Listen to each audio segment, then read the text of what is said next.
Hello students, welcome to another class of MA Final Sociology, Paper 1, Unit 4. आज की class में भी हम देखेंगे सिंबॉलिक इंटरैक्शनिज्म और उसके संदर्भ में इरविंग गॉफमैन के विचार। पिछले वीडियोस में भी हम इरविंग गॉफमैन की चर्चा कर रहे थे। आज हम इस चर्चा का तीसरा और अंतिम भाग देखेंगे। मैं Anupama Saha, associate professor sociology, government college Sirohi, Rajasthan. मैंने आपको अपने पिछले वीडियो में बताया था कि कैसे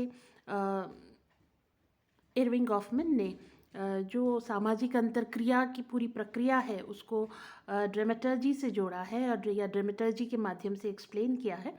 और उनका यह मानना था कि जिस प्रकार ड्रामा के अंदर जो अलग अलग एक्टर्स हैं वो एक अपनी अपनी प्रस्तुतियां देते हैं, अपने अपने तरीक़े से अपनी एक छवि अपने दर्शकों पर छोड़ते हैं, उसी तरह से व्यक्ति जब समाज में होते हैं, समाज में अन्य लोगों के बीच होते हैं, सामाजिक अंतरक्रिया कर रहे होते हैं, तो वे अपनी प्रस्तुति देते हैं और हर एक दशा में, हर एक सोशल सिचुएशन में वो एक ख़ास तरह से अपनी जो सिचुएशन है उसको डिफ़ाइन करते हुए उसके अनुसार अपनी भूमिका को अदा करते हैं और उस दौरान वो कोशिश ये करते हैं कि उनकी एक सकारात्मक छवि जो है वह अन्य व्यक्तियों पर बने।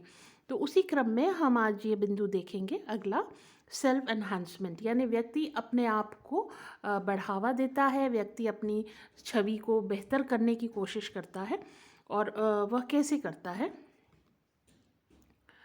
जो सेल्फ एनहांसमेंट की प्रक्रिया है उसका मतलब ये है कि any attempt to inflate our credential statuses etcetera, यानी हम जो वास्तव में हैं उससे ज़्यादा बेहतर या उससे ज़्यादा बढ़ा चढ़ा करके हम अपनी प्रस्तुति दें समाज में, हम अपने क्रेडेंशियल्स को, अपनी पहचान को, अपनी जो भी हमारा परिचय है उसको हम थोड़ा बढ़ा चढ़ा करके लोगों के सामने प्रस्तुत करें। यह मतलब है इन्फ्लेट करने का। टू इन्फ्लेट आवर क्रेडेंशियल्स मतलब अपने परिचय को, अपनी आइडेंटिटी को हम कुछ ज़्यादा बढ़ा चढ़ा कर लोगों के सामने प्रस्तुत करें। Any attempt to alter the situation through, या फिर कोई परिस्थिति है उसको बदलने के लिए।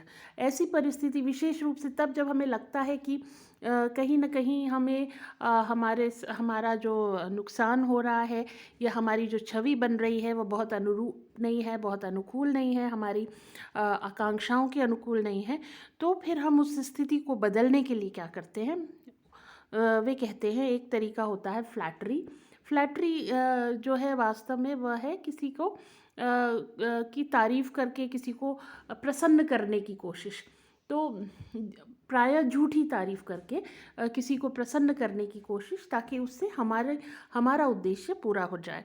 तो फ्लैटरी का मतलब ये है कि जिसे हम आम भाषा में जिसे हम मक्खनबाजी कहते हैं, कि हम किसी व्यक्ति की ईगो को सेटिस्फाई करें और उसके गुणों का बखान करें, और ताकि वह उसके मन में हमारे प्रति एक सकारात्मक छवि बने।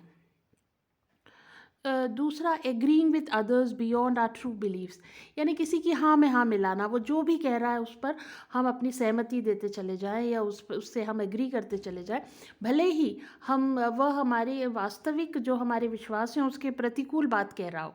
जो हम वास्तव में सही नहीं समझते उसे भी अगर हम सही कहते चले जाएं सिर्फ इसलिए कि हमें किसी अन्य व्यक्ति को प्रसन्न करना है, तो यह एक और तरीका होता है सिचुएशन को अपने पक्ष में करने का या प्रतिकूल परिस्थितियों को अपने अनुकूल करने का। एक और तरीका है doing favours out of the way, यानी हम अपने मतलब यह कि हम कोशिश कर कर के किसी का कोई काम करते, ऐसा काम जो हमें करने में बहुत श्रम या बहुत ऊर्जा लगानी पड़े, तो उसका भी हम ध्यान रखते हुए अपना पूरा जो है तन मन धन से किसी व्यक्ति का कोई काम करें, उसकी मदद करने चले जाएं, इस आशा से कि उससे वह व्यक्ति हमारे प्रति सकारात्मक हो जाए। इसलिए निस्वार्थ भाव से नहीं, बल्कि इस लालच में, इस इच्छा से कि हम उसे खुश कर दें, तो हम उसका हर काम करने को तैयार हो जाते हैं, चाहे उसके लिए हमें कितना ही नुकसान क्यों ना उठाना पड़े, लेकिन हम वह करते हैं। Falsely presenting self to others in favourable light, या फिर हम अपनी एक अच्छी छवि बनाने के लिए अपनी एक फेक प्रस्तुति, एक जिसे कहते हैं छद्म, हम प्रस्तुति लोगों के सामने करें, जो हम नहीं हैं वह हम अपने आप को बताएं, और दूसरे के सामने अपना एक बहुत ही अच्छा पक्ष, अपनी एक अच्छी छवि सामने रखें। तो एक तरह से वास्तव में ये इन के इन प्रकारेण कोई भी तरीका अपना करके हम किसी अन्य व्यक्ति को खुश करने का प्रयास करें, उसे प्रसन्न करने का प्रयास करें, इस तरह, ताकि वो हमारे अनुकूल हो जाए या हमारी आकांक्षाओं के अनुरूप हो जाए या परिस्थितियां हमारे अनुकूल हो जाए। इस स्थिति को वो कहते हैं कि ये तरीका है जिसके द्वारा हम अपने आप को आगे बढ़ा सकते हैं, हम अपने आप की सिचुएशन बेहतर कर सकते हैं।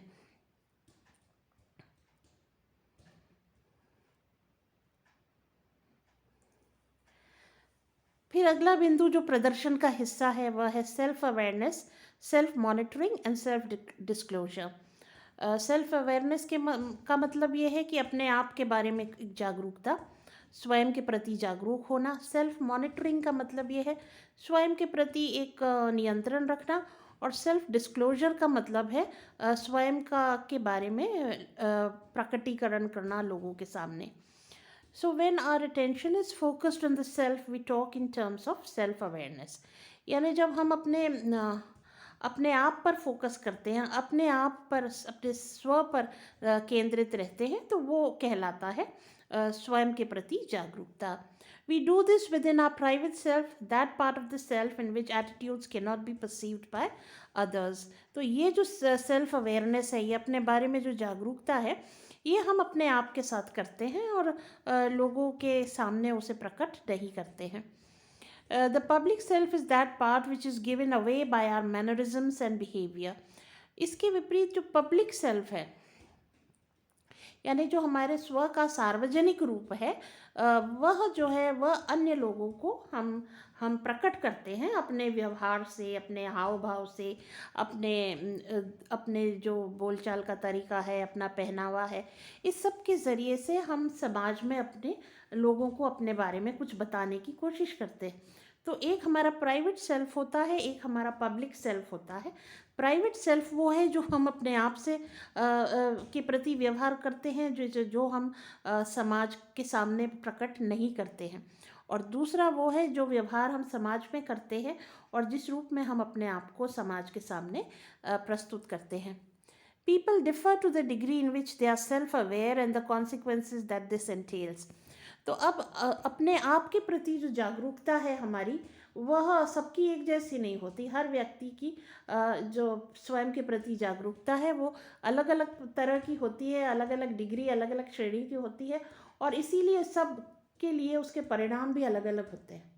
जब वो समाज में जाते हैं, जितना सेल्फ अवेयर होगा वो उतना ज़्यादा सामाजिक, अपने संबंधों में, सामाजिक अंतर्क्रियाओं में ज़्यादा सफल होता है। और जो कम होता है, जिसका स्वयं पर नियंत्रण कम होता है या स्वयं के प्रति जागरूकता कम होती है, वह उतना ही समाज में जो है वह उसका सामाजिक अंतर्क्रिया या सामाजिक संबंधों में पिछड़ जाता है।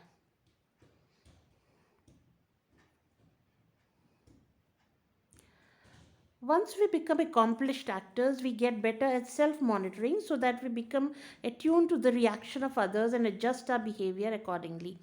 तो हम जितने सेल्फ अवेयर होते हैं, ऐसा गॉफमैन का मानना है, उतना ही हमारी सेल्फ मॉनिटरिंग जो होती है वो सही होती है। अपने आप के व्यवहारों को मॉनिटर करना, उस पर नियंत्रण रखना। वो ये कहते हैं कि जो जितना अधिक होशियार या स्किल्ड एक्टर होता है, वह उतना अधिक अपने आप को बेहतर मॉनिटर करता है लोगों के सामने, वह अपनी एक बेहतर छवि प्रस्तुत करता है, और वो लोगों के जो रिएक्शंस हैं, जो प्रतिक्रियाएं हैं उसके प्रति, उनको तुरंत भांप लेता है और उसके अनुसार अपना व्यवहार करता है। वो देख लेता है, वो समझ जाता है लोगों के व्यवहारों को, उनके जो संकेत हैं लोगों के, उनको वो बहुत जल्दी पकड़ता है और वह अपने आप को अपने उसके अनुसार बदलता है। तो वह व्यक्ति जो कि बेहतर एक्टर है, जो कि बेहतर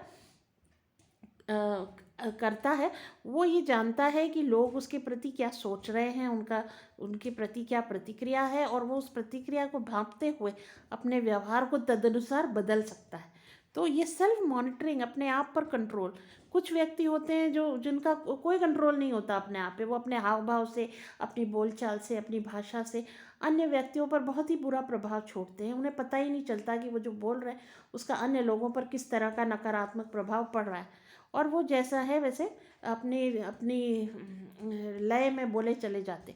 लेकिन कुछ लोग जो होते हैं वो सेल्फ मॉनिटरिंग बहुत बेहतर करते हैं, और वो ये देखते हैं कि वो पूरी कोशिश करते हैं कि उनका व्यवहार ऐसा हो जिससे उनकी कोई नकारात्मक छवि लोगों पर न पड़े और एक सकारात्मक छवि ही लोगों पर पड़े। तो यह कहलाती है self monitoring. High self monitors are very aware of this social situations and pick up cues. तो जैसा मैंने आपको बताया, जो लोग अपने आप पर नियंत्रण रखने में पारंगत होते हैं, वो लोग अपने आसपास की जो दशा है, जो वातावरण है, उसके प्रति बहुत सचेत रहते हैं। और कौन लोग हैं, किस तरह के लोग हैं, आपकी बातों का क्या असर हो सकता है, ये बातें बहुत जल्दी वो समझ लेते हैं, भांप लेते हैं। और जो वातावरण से उन्हें जो संकेत मिल रहे होते हैं उनको वो तुरंत समझते हैं, भांपते हैं, और उसके अनुसार वो आचरण करते हैं।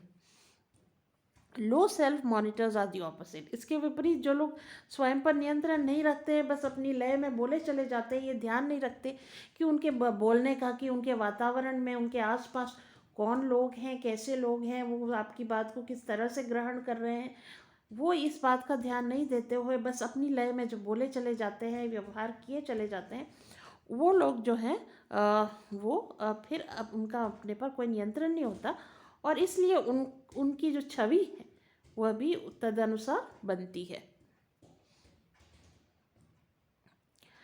तीसरा जो तीसरा जो बिंदु है इरविंग गॉफमैन का सेल्फ एनहांसमेंट के संदर्भ में, वह है सेल्फ डिस्क्लोजर, यानी हम कितना अपने बारे में लोगों के सामने प्रकट करते हैं। This is the means by which we can regulate what others know about us. तो मनुष्य जो है, व्यक्ति जो है, वो समाज में जब अंतर्क्रिया करता है तो वो यह भी ध्यान रखता है कि उसे कितना बताना है, कितना छुपाना है, अपने व्यक्तित्व की कौन सी बातें हैं जो उसे अन्य लोगों के साथ शेयर करनी है या जिसे वह अन्य लोगों तक पहुंचाना चाहता, और कौन सी बातें हैं जो वह नहीं बताना चाहता।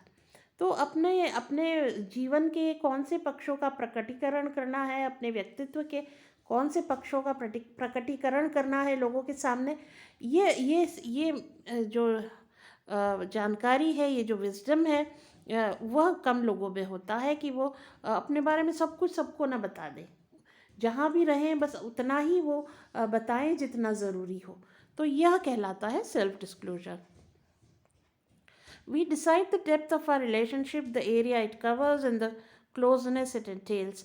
तो हम अपनी अपनी क्षमता के अनुसार, हर व्यक्ति की सेल्फ डिस्क्लोजर की क्षमता भी अलग अलग होती है, तो क्षमता के अनुसार फिर हम ये तय करते हैं कि भाई हमें किसी रिलेशनशिप को, किसी सामाजिक संबंध को हमें किस गहराई तक ले जाना है, या हम किसी व्यक्ति को अपने जीवन के किस किस क्षेत्र तक शामिल करेंगे, या हम किसी से कितनी नज़दीकी रखेंगे, कितनी दूरी रखेंगे।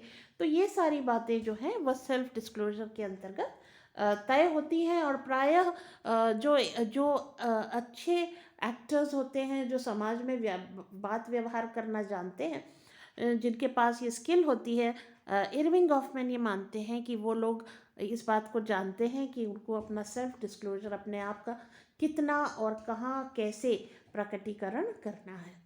तो इस तरह से जो परफॉर्मेंस है, जो हमारी प्रस्तुति है, वो इन तमाम बिंदुओं से प्रभावित होती है जिनकी हमने अभी चर्चा की।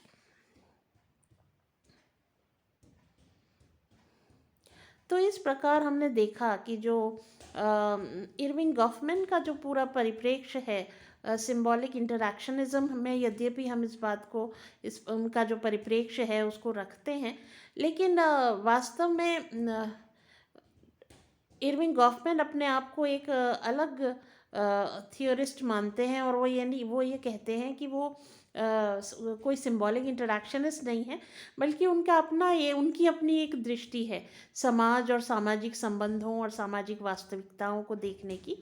और मूलतः वो ये मानते हैं कि मनुष्य जो है वह समाज में जब जाता है तो वह अपने लिए एक बेहतर छवि समाज के मन में पैदा करना चाहता है, और उस वैसा करके वो अधिक से अधिक लाभ प्राप्त करना चाहता है अपनी आवश्यकताओं की पूर्ति के लिए, अपनी आकांक्षाओं की पूर्ति करने के लिए, सफल होने के लिए वह यह करता है ताकि समाज में उसकी बेहतर छवि बने। और इसलिए वह कहते हैं कि हर व्यक्ति जब समाज में जाता है तो वह समाज को, वातावरण को अपने ढंग से उसे परिभाषित करता है, और उस जैसा वह परिभाषित करता है, जैसे वातावरण से वह संकेत लेता है, उस अनुसार वह अपनी छवि, अपना व्यवहार समाज में करता है ताकि वह समाज में अपनी बेहतर छवि को प्रस्तुत कर सके।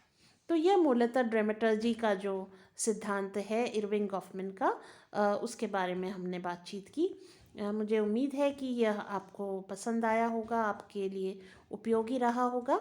आप सभी का बहुत बहुत धन्यवाद।